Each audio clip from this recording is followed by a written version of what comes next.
Katanya lagi kepada mereka, Aku berkata kepadamu, sesungguhnya di antara orang yang hadir di sini, ada yang tidak akan mati sebelum mereka melihat bahwa kerajaan Allah telah datang dengan kuasa. 6 hari kemudian, Yesus membawa Petrus, Yakobus, dan Yohanes, dan bersama-sama dengan mereka, ia naik ke sebuah gunung yang tinggi. Di situ mereka sendirian saja. Lalu Yesus berubah rupa di depan mata mereka, dan pakaiannya sangat putih berkilat-kilat. Tidak ada seorang pun di dunia ini yang dapat mengelantang pakaian seperti itu. Maka nampaklah kepada mereka Elia bersama dengan Musa. Keduanya sedang berbicara dengan Yesus.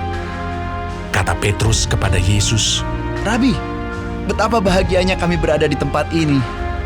Baiklah kami dirikan 3 kemah. 1 untuk engkau, 1 untuk Musa, dan 1 untuk Elia. Ia berkata demikian, sebab tidak tahu apa yang harus dikatakannya, karena mereka sangat ketakutan. Maka datanglah awan menaungi mereka, dan dari dalam awan itu terdengar suara, Inilah anak yang kukasihi, dengarkanlah dia. dan sekonyong-konyong waktu mereka memandang sekeliling mereka, mereka tidak melihat seorang pun lagi bersama mereka, kecuali Yesus seorang diri.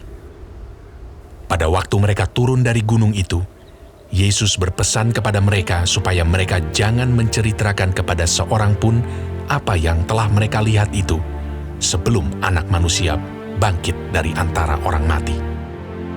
Mereka memegang pesan tadi sambil mempersoalkan di antara mereka apa yang dimaksud dengan bangkit dari antara orang mati. Lalu mereka bertanya kepadanya, Mengapa ahli-ahli Taurat berkata bahwa Elia harus datang dahulu? Jawab Yesus, Memang Elia akan datang dahulu dan memulihkan segala sesuatu. Hanya bagaimanakah dengan yang ada tertulis mengenai Anak Manusia, bahwa ia akan banyak menderita dan akan dihinakan? Tetapi aku berkata kepadamu, memang Elia sudah datang, dan orang memperlakukan dia menurut kehendak mereka, sesuai dengan yang ada tertulis tentang dia. ketika Yesus, Petrus, Yakobus, dan Yohanes kembali pada murid-murid lain, mereka melihat orang banyak mengerumuni murid-murid itu, dan beberapa ahli Taurat sedang mempersoalkan sesuatu dengan mereka.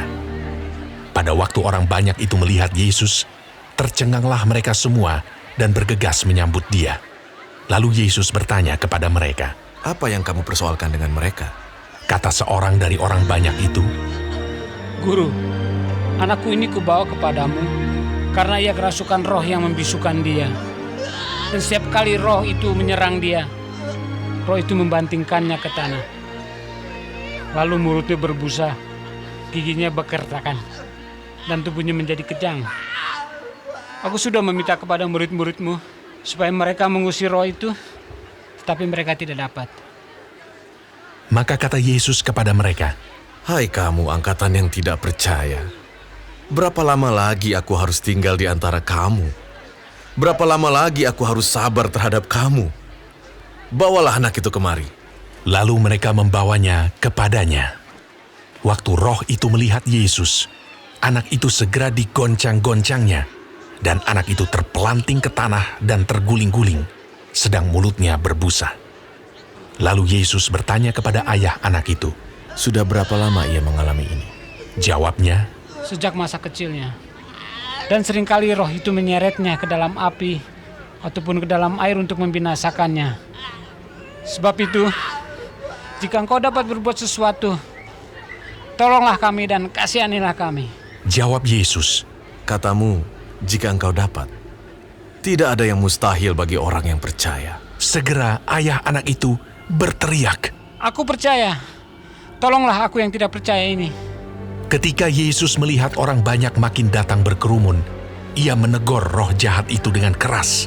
Katanya, Hai kau roh yang menyebabkan orang menjadi bisu dan tuli, aku memerintahkan engkau, keluarlah daripada anak ini dan jangan memasukinya lagi. lalu keluarlah roh itu sambil berteriak dan menggoncang-goncang anak itu dengan hebatnya. Anak itu kelihatannya seperti orang mati, sehingga banyak orang yang berkata, Ia sudah mati. Tetapi Yesus memegang tangan anak itu dan membangunkannya, lalu ia bangkit sendiri. Ketika Yesus sudah di rumah dan murid-muridnya sendirian dengan dia, bertanyalah mereka.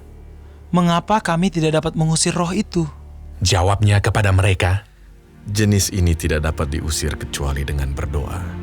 Yesus dan murid-muridnya berangkat dari situ dan melewati Galilea.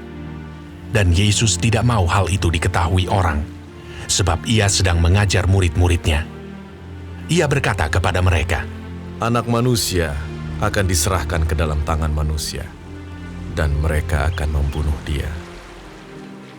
Dan 3 hari sesudah ia dibunuh, ia akan bangkit. Mereka tidak mengerti perkataan itu, namun segan menanyakannya kepadanya.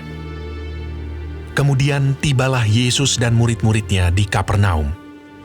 Ketika Yesus sudah di rumah, ia bertanya kepada murid-muridnya, Apa yang kamu perbincangkan tadi di tengah jalan? tetapi mereka diam, sebab di tengah jalan tadi mereka mempertengkarkan siapa yang terbesar di antara mereka. Lalu Yesus duduk dan memanggil ke-12 murid itu. Katanya kepada mereka, Jika seseorang ingin menjadi yang terdahulu, hendaklah ia menjadi yang terakhir dari semuanya, dan pelayan dari semuanya. Maka Yesus mengambil seorang anak kecil dan menempatkannya di tengah-tengah mereka. Kemudian ia memeluk anak itu dan berkata kepada mereka, Barang siapa menyambut seorang anak seperti ini dalam namaku, ia menyambut aku. Dan barang siapa menyambut aku, bukan aku yang disambutnya, tetapi dia yang mengutus aku. kata Yohanes kepada Yesus, Guru, kami lihat seorang yang bukan pengikut kita mengusir setan demi namamu. Lalu kami cegah orang itu, karena ia bukan pengikut kita. tetapi kata Yesus, Jangan kamu cegah dia, sebab tidak seorang pun yang telah mengadakan mujizat demi namaku dapat seketika itu juga mengumpat aku. Barang siapa tidak melawan kita, ia ada di pihak kita. Aku berkata kepadamu, sesungguhnya, barang siapa memberi kamu minum secangkir air, oleh karena kamu adalah pengikut Kristus, ia tidak akan kehilangan upahnya. Barang siapa menyesatkan salah satu dari anak-anak kecil yang percaya ini, lebih baik baginya jika sebuah batu kilangan diikatkan pada lehernya, lalu ia dibuang ke dalam laut.